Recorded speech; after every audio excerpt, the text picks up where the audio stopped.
Bonjour à tous, on se retrouve sur la chaîne Brise RC et aujourd'hui je vais vous montrer un cadeau qui nous vient de David. Regardez ce qu'il m'a fait. Donc il y a même le petit porte-clés Dragon Ball. Donc il met une hache, donc c'est gravé avec le traitement et tout.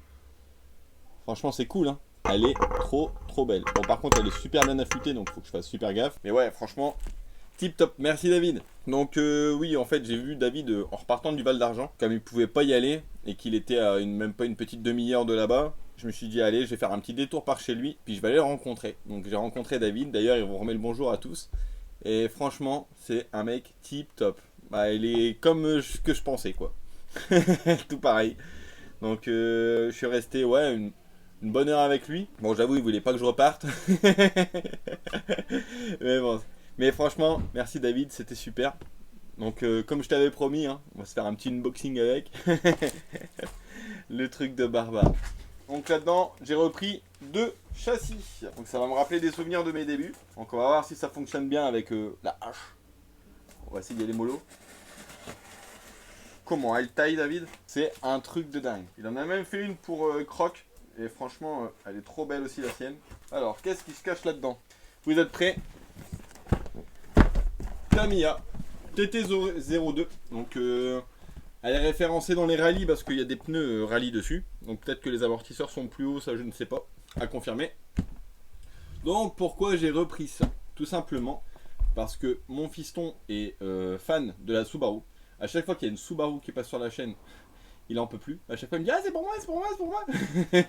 Et là ça va être son anniversaire. Donc il est temps pour lui d'avoir sa Subaru. Et en fait, comme il a 9 ans et qu'il débute, et ben tout comme moi, ça sera son premier kit. Donc pourquoi j'ai pris Tamiya? Tout simplement parce que niveau de la notice c'est très simple. Pour débuter la RC, le premier kit à monter, Tamiya je dis pas. De ce côté là, au niveau de la notice, donc tout ce qui est qualité de la notice, elle est d'enfer. Elle est franchement c'est les notices les plus simples à comprendre. Et en plus sur le côté de la notice, tu vois les pièces échelle 1 dessinées, donc tu peux pas te tromper en fait. Hein. Si tu hésites, tu prends la pièce, tu la mets dessus.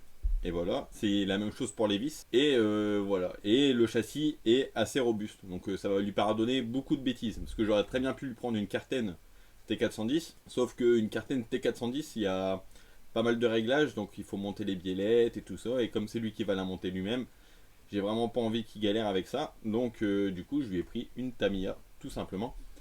Et aussi, par exemple, une Carten T410, si elle se prend 2-3 petits chocs de bordure vite fait, ça risque d'être un peu tendu, tandis que là, la Tamiya, normalement, c'est assez robuste.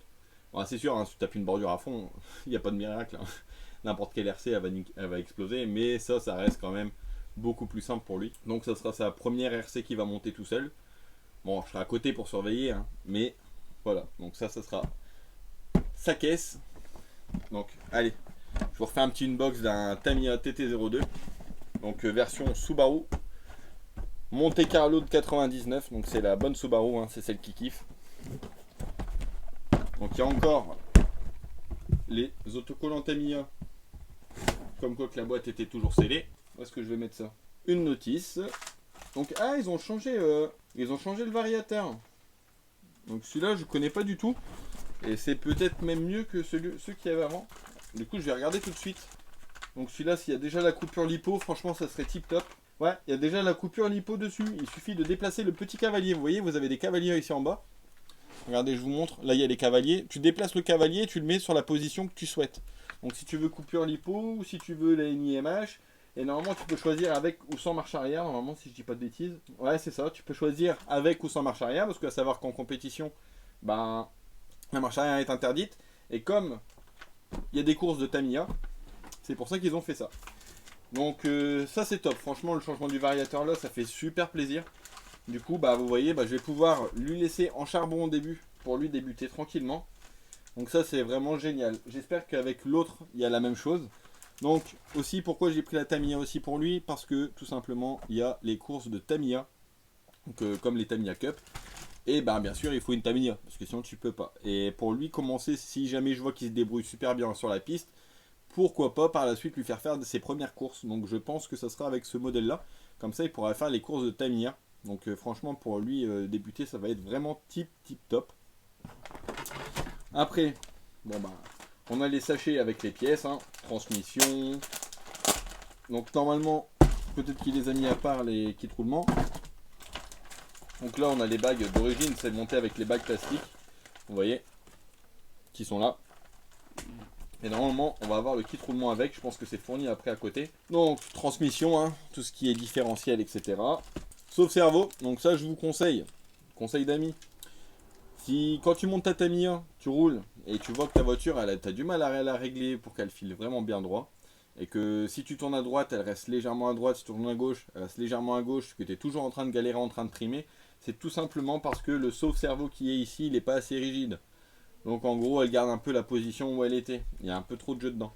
Donc soit tu passes sur un sauve-cerveau en rigide, directement, ou au système D, j'ai déjà fait, ça fonctionne, tu peux le coller. Mais attention, si tu fais ça, tu n'as plus de sauve-cerveau. Donc à savoir que si tu te prends une bordure ou un choc, c'est ton cerveau qui va manger. Mais après, tu auras une voiture qui fonctionne nickel, quoi. Donc moi perso, c'est ce que je fais. Après, voilà. Si c'est pour un petit qui débute, je pense que t'es pas obligé, tu peux laisser un peu le sauve-cerveau. Après, je sais qu'il y a des sauve-cerveaux plus rigides qui existent en option. Les pop-up, comme ils appellent ça. Le petit kit de visserie. Sur Tamiya, ça change pas, hein, c'est toujours du cruciforme.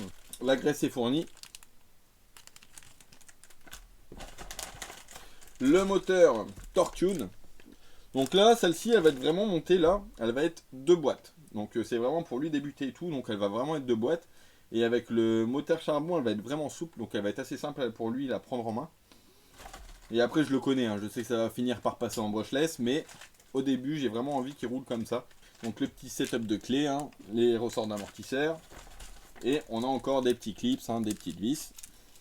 Donc on a fini avec ce bag. Donc la baignoire qui est ici. Donc ça aussi hein, c'est bien pratique hein, pour les débutants sur parking, etc. La baignoire ça évite qu'il y ait plein de merde qui aille dedans. Donc ça c'est pratique aussi. Après on a la carreau.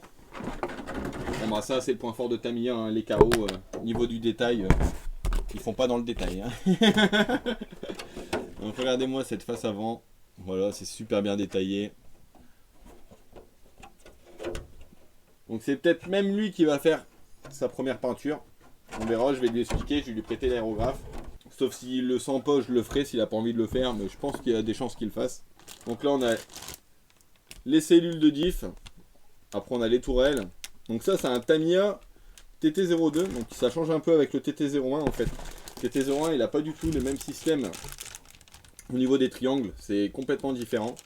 Donc ça c'est la petite évolution du TT02, mais il y en a qui ont des petits soucis que ça se déboîte en fait. Donc on verra ça ensemble. Ah, les jantes elles sont déjà dorées, ça c'est cool. Je pensais que j'allais devoir les peindre. Et ben non, elles sont déjà dorées. Donc ça c'est top. On a l'aileron qui est déjà bleu. Avec les pièces bleues. Donc on a les pneus type rallye. Donc je vais vous en déballer un, je vais vous montrer ça. Voilà. Donc franchement les crampons ils ont l'air vraiment bien gros. C'est pas mal du tout. Donc ça on évite de rouler avec ça sur parking hein, parce que vous allez vite les tuer. Mais sur un petit sentier avec de la terre bien sèche, assez lisse, ça doit être vraiment cool à rouler en mode rallye. Donc ça on verra ça plus tard. Il y a une piste rallye du côté de chez le Fun Park.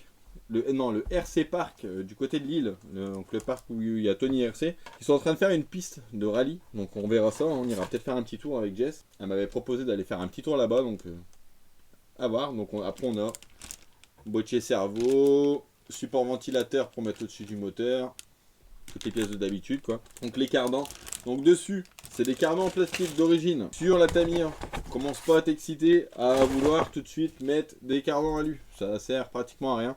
Parce que les cardans d'origine plastique sur les Tamiya, et ben ça bouge pas, ça encaisse.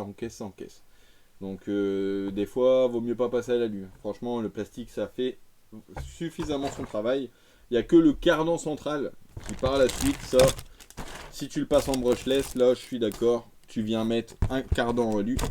Et maintenant, il va falloir l'emballer. Mais franchement, le variateur, j'ai vraiment été agréablement surpris. Parce que franchement, le petit TBLE, je crois que c'est 02S, si je dis pas de bêtises.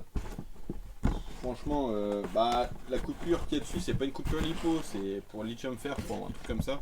Elle est vachement trop basse, donc t'es obligé de rouler avec un lipo buzzer. Si le truc il se déboîte et que ça t'as pas entendu sonner, bye bye la lipo. Donc là, franchement, c'est vraiment un petit bond en avant, mais qui fait bien plaisir. Donc modèle à 120 € si je dis pas de bêtises. Et sur ce, je vous dis à la prochaine, bonne journée à tous. Ciao ciao.